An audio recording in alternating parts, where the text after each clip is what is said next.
Salut les voileux, salut les voileuses, les futurs voileux, les futures voileuses, mes chers Patreons et ceux qui ne le sont pas encore, et mes abonnés bien entendu.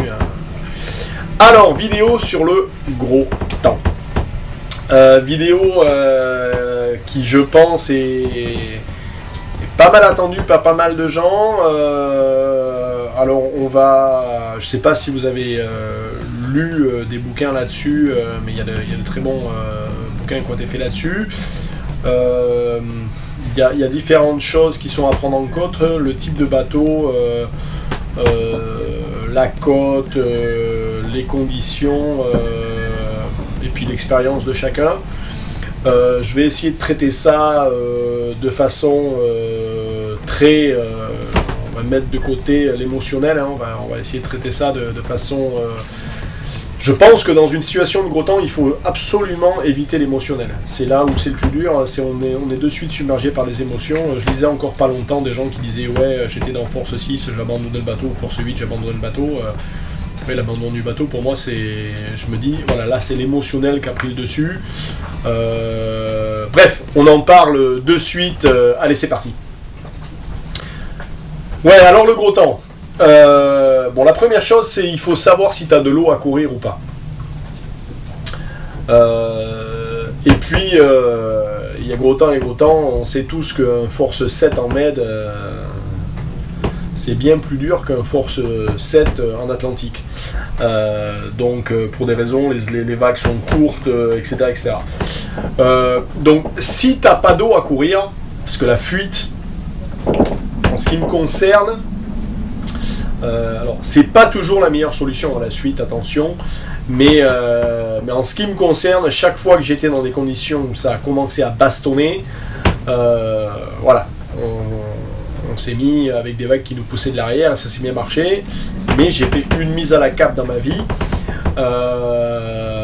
Alors si t'as pas d'eau à courir, voilà, tu sais que si tu te mets en fuite et que là dans 14 heures il y a la côte qui arrive, tu vas t'en rapprocher.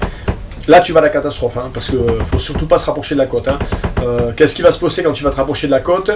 Les vents ne vont pas s'arrêter, hein, faut pas croire. Et les vagues, comme le fond remonte, les vagues, elles vont arriver, elles vont monter vers le haut, ce qui se passe à Hawaï. Hein, quand ça heurte un récif, ça monte et ça fait des vagues super grosses. Là, le fond remonte le long de la côte, les vagues augmentent.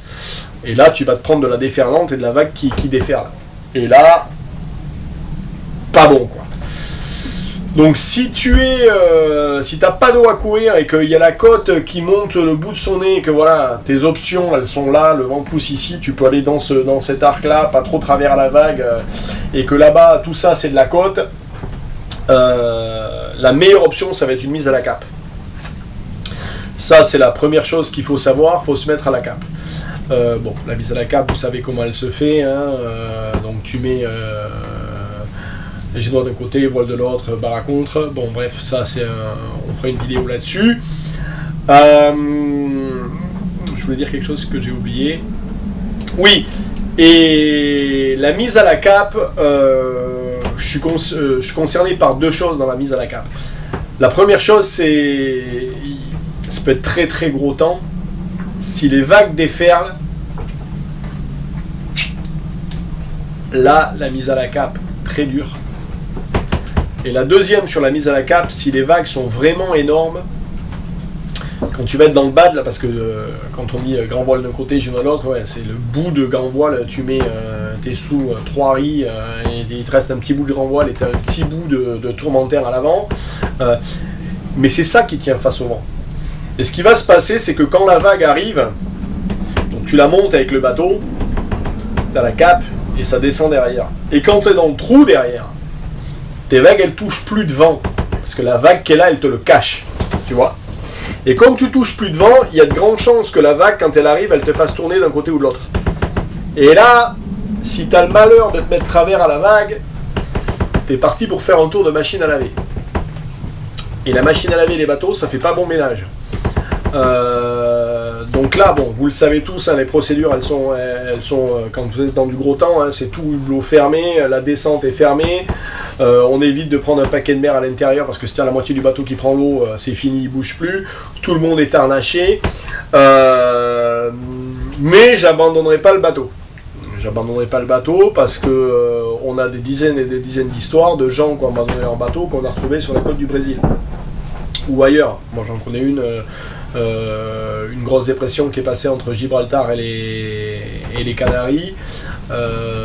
C'était il y a des années lors d'une de mes transats et j'arrive aux Canaries et en arrivant aux Canaries je vois un mec qui tirait un bateau et je dis putain il a été remorqué un gars et en fait non le mec il y a eu une dépression. Donc moi ce que j'ai fait c'est que j'étais me cacher, il y avait deux dépressions qui passaient l'une derrière l'autre, j'avais été me cacher derrière au Maroc à Rabat, donc il y a une vague d'entrée à Rabat, j'ai laissé passer la première et une fois que donc elles arrivaient derrière, hein. Une fois que la première est passée je suis ressorti, je me suis mis entre les deux et je suis arrivé aux Canaries et dans la première il y a des mecs qui se sont fait prendre et il y a un gars qui était passé au bon moment, lui qui a vu un bateau au large qui flappait dans tous les sens, il y a été, et oh, il n'y avait personne à bord, il a pris, il l'a remorqué, il l'a amené aux Canaries, et là il y avait eu une histoire sans fin, parce que le propriétaire est arrivé, et le mec était tranquillement en train de tout démonter à l'intérieur, c'était son bateau, hein. Tu peux faire ce que tu veux, tu as abandonné ton bateau, il n'est plus à toi. Bref, et donc le bateau avait subi le gros temps et le mec s'était fait élitreiller avec sa compagne. Donc l'abandon du bateau, jamais une bonne chose. Envoyer un message radio pour dire que s'appuyer messire et mettre les Coast Guard ou ce qu'il y a autour en vigilance et dire bon voilà là on est dans du mal mais on n'abandonne pas le bateau mais bon tenez-vous prêts parce que c'est possible que dans quelques heures ce soit pas la même. Voilà. Et après la deuxième option c'est il y a de l'eau à courir. Et là, si la Val des Fers, c'est moins grave parce que tu cours et tu fuis. La fuite, alors il y a la question des traînards. Les traînards, ah oui, dans la mise à la cape, il y a une chose qui est faisable aussi, c'est mettre une ancre flottante sur l'avant du bateau, ce qui fait que le bateau il veut reculer et l'ancre flottante elle le garde dans l'axe de la vague. Ça marche pas, normalement ça peut marcher. C'était comme une encre en fait, hein, donc ça va le garder nez face à la vague. Donc la fuite, il y a les traînards, hein, bon je vous ai déjà raconté l'histoire dans une autre, mais bon Tabarly disait que ça freinait le bateau et que la peur c'est de rattraper la vague de devant. Tu vois quand tu pars en surf, tu te dis si là je plante le nez, là je vais faire un looping, c'est pire que la machine à laver, là ça va vraiment pas bien se passer. Moi je suis pas du tout pour ralentir le bateau. Comme vous le savez, j'étais sur un gunboat, catamaran tout en carbone. Vous pouvez taper Stéphane Fuma, F-U-M-A-T, hein, gunboat, et vous allez trouver un article qui vous explique qu'on est au large des Philippines. On a pris une queue de typhon et j'ai pris 30,02 nœuds, 30, je sais plus combien, plus de 30 nœuds en surf avec ce kata. Quand tu commences à faire 30 nœuds en surf, tu veux la vague de devant, tu la vois bien. Hein. Bon, on l'a jamais rattrapé, non plus. Donc c'est quand même... donc la vague de devant, je pense pas que tu vas la rattraper. Laisser de la vitesse au bateau, c'est hyper important parce que la vitesse, ça veut dire manœuvrabilité. Ça veut dire que ton safran répond. Plus t'es lent, plus tu as des chances que la mer prenne le dessus sur toi et là, elle te balade là où tu veux. Donc moi, je laisserai de la vitesse au bateau. T'essayes de l'équilibrer pour qu'il soit pas ardent avec la voile d'avant, etc., etc. Là, c'est là que c'est hyper important de pouvoir mettre 3 riz dans votre grand voile. Et même si tu peux pas mettre 3 riz à un moment donné, tu vas laisser un bout de grand voile, tu vas venir l'attacher comme tu peux, mais laisser un petit peu de truc là ou juste un bout de voile d'avant. Je me mets pas dans la voile dans la mer plein cul. Ça passe mieux souvent d'un côté ou de l'autre de la vague, donc je serrai les deux, tu vois, un surf d'un côté, un surf de l'autre, et là où je vois que ça se passe le mieux. Et là, tu pars à courir de l'eau, et vous avez le fichier sur comment échapper d'une dépression. Donc là, tu prends la mure qui va bien pour sortir du centre de la dépression, hein, et tu te barres dans cette direction-là. Si vous n'avez pas le fichier, je vais vous mettre le lien. Tu prends la mure qui va bien pour te barrer du centre de la dépression.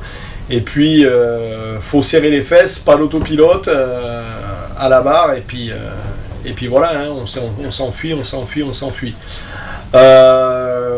Vraiment, l'abandon du bateau en dernière mesure, comme je vous l'ai dit, un bateau, ça peut supporter bien plus que nous. Il ne faut pas se laisser démonter par l'abcès psychologique. J'ai eu moi-même, voilà, vous voyez, les mecs dans les vidéos me disent ouais, Stéphane, faut être humble, t'es pas humble. Non, mais moi j'ai eu moi-même 2-3 fois où tu te dis bon là on y est quoi. Là si ça passe, c'est que le mec là-haut, il est bien sympa. Et il a été bien sympa. Mais je pense que si je racontais ça à un mec un vrai navigateur, hein, je ne nous considère pas comme des vrais navigateurs ou un vrai marin, un mec comme, tu vois, qui vont naviguer dans les 40e et les 50e, s'il doit raconter des conditions dans lesquelles j'ai navigué et qu'il va me dire, mais non, mais Steph, mais tu veux rire ou quoi, ça roule, quoi. Et c'est juste que moi, voilà, ce gros temps-là et cette hauteur de vague, etc., je ne l'avais jamais pris, était impressionné par la puissance des éléments. Mais le bateau, si tu veux, lui, il va l'encaisser, quoi. Donc il faut pas se laisser manger par son... Et je pense donc que dans les conditions dans lesquelles j'étais, où j'étais pas bien, je pense que même si ça avait monté, ça serait peut-être passé. Après, ce qui se passe, c'est combien de temps je suis capable de tenir, ou combien de temps vous êtes capable de tenir voilà, les conditions à la barre et psychologiquement faire face. Mais voilà, donc ce bateau, il est capable de le faire. Faut pas se laisser manger par le psychologique. On parlait souvent de la transmission des peurs. Vous vous rappelez, les peurs ne sont pas les nôtres. Je vous ai fait une vidéo là-dessus. Là, c'est pareil, en tant que chef de bord. Il ne faut pas transmettre la peur à vos équipiers ou à votre famille, hein, même si ça pue et que jusqu'au dernier moment tu es en train de te dire que tu vas faire le mêlé ou le pan-pan qui va bien pour dire bon là il faut nous élitroyer. Transmets pas, ça sert à rien. Un capeur ça suffit, ça sert à rien d'être 3. Les autres je pense qu'ils sont pas, mais il faut que tu montres que voilà, tu y es, tu fais face et de toute façon il faut faire face. Hein, et voilà, c'est ce qui se passe. La mise à la cape pour moi c'est plus dur que la fuite parce que la mise à la cape t'es dans la tente et la dépression elle va te passer dessus et ça tape. Hein. Tabarly racontait dans une de ses vidéos, dans une de ses bouquins qu'il s'est mis à la cape, ça a cassé l'établi, il avait un workshop à l'avant tellement ça tapait, mais c'est passé. La fuite, voilà, c'était dans l'action et puis tu te barres plus vite hein, puisque tu sors du coin. Donc moi c'est ce que je préconise. Donc voilà, ouais, on ferme tout, tout le monde est accaplé, on est prêt, le grab bag est préparé. Enfin, je vous ai déjà fait le briefing de sécurité sur une autre vidéo, c'est pas de ça dont on parle. Restez manœuvrant et barrez-vous, quoi. Et barrez-vous du bon côté, c'est la meilleure chose à faire. Mais je pense pas que voilà, j'ai vraiment des retours. Je me rappelle encore cette fameuse fois là où sur Gibraltar, 2 mecs qui étaient arrivés sur un catamaran de 38 pieds qui lui avait pas laissé assez de vitesse à son bateau. Je pense que le gars il a eu peur, il devait faire des surfs de folie avec son 38 pieds. Il s'est dit putain on va se mettre au tas. La vague de derrière, c'est la vague de derrière qu'il a rattrapé, elle a tapé. L'annexe, les panneaux solaires, le portique, tout est parti à la baille. Et un autre monocoque aussi qui était là-dedans, pareil, ça tapait de l'arrière. Alors lui, ce qu'il a perdu, c'était son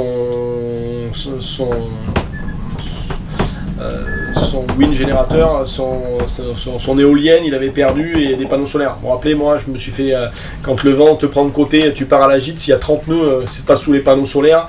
Sur vos panneaux solaires sont bien attachés, j'ai perdu les miens, vous vous rappelez.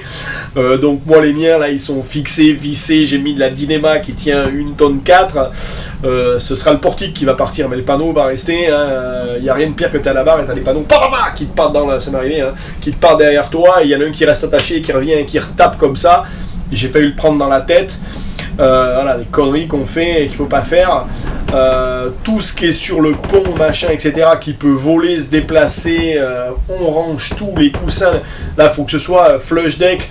J'ai envie de te dire presque ton bimini et ton truc là, si tu peux, tu le couches, quoi. Pas de prise au vent, rien qui puisse s'arracher. C'est des conditions qui sont, voilà, qui sont hard et souvent ça se passe de nuit, bien évidemment. Donc voilà les copains sur le gros temps. Alors je vais pas vous encourager à sortir par des jours de gros temps, mais quand même, moi quand j'avais pris mon catch en acier pour mon premier tour du monde, donc on avait été, je vous raconte ma vie, hein, on avait été le chercher à Smir en Tunisie, Izmir. On l'a ramené donc et on l'a jeté à la Grande Motte et voilà, on a passé 3 mois et demi à le préparer à la Grande Motte, et à la Grande Motte on est dans le il y a des coups de vent qui se lèvent très régulièrement, et le Mistral et la Tramontane, et le plan d'eau est pas si mauvais que ça. Et j'ai fait 4 sorties ou 5 sorties avec ma compagne de l'époque, où il y en a une d'entre elles où j'ai mis les barres de flèche en haut. Voilà. Donc, mais j'ai été tester le bateau. Je voulais savoir comment il encaissait la mer, je voulais pas avoir un souci de dernière minute, me rendre compte que voilà. Je dis pas que c'est ce qu'il faut faire, mais j'ai quand même été me mettre voilà, des sorties de 2 heures, tu vois, tu gardes du jus, tu fais des petits ronds dans l'eau, tu restes près de l'entrée du port et tu mets du gros temps. Et voilà, j'ai testé ma voile tempête et j'ai testé mes riz et je me suis mis là-dedans. Et à un moment donné, sur une manœuvre, je me suis mis travers au vent et là, le vent il a fait le reste du travail, tu vois. Travers au vent, une vague, hop là, tout le monde, les barres de flèche dans l'eau, on était harnachés, ça s'est bien passé, tout était fermé. Mais on a testé le bateau. Et celui-ci, vous le savez, j'ai pris, voilà, on a pris 2 fois, notamment la remontée qui était pire, hein, la remontée de Carthagène jusqu'à la Jamaïque. On a pris gros, des vagues de 4 mètres, et on était au pré et machin. Et le bateau, je peux te dire qu'il y a quelques fois où il est parti à se coucher. Alors là, les barres de flèche n'ont pas touché le haut, mais le plat-bord d'un côté, on l'a bien mouillé une bonne 30 ou 40 de fois. Et voilà, mais il faut savoir, aujourd'hui, les bateaux, les mâts traversants, etc., la structure de votre bateau, l'intégrité de ce bateau, elle est importante, les gars. Souvent, vous m'envoyez des questions, qu'est-ce que tu penses de ça? Je vous ai dit, moi, les bateaux après 2000, avec les mâts non traversants, des époxys, enfin, des coques comme ça, et des haubans qui reviennent pas sur la cadène, qui sont juste fixés sur le pont, je sais pas ce que ça vaut, quoi. Hein. Moi, le mien, je sais qui tient, quoi. Donc, et ça veut pas dire que je perdrai pas le mât un jour, mais voilà, le mât il traverse, les cadènes d'auban, elles passent de chaque côté, elles viennent se fixer sur les bords.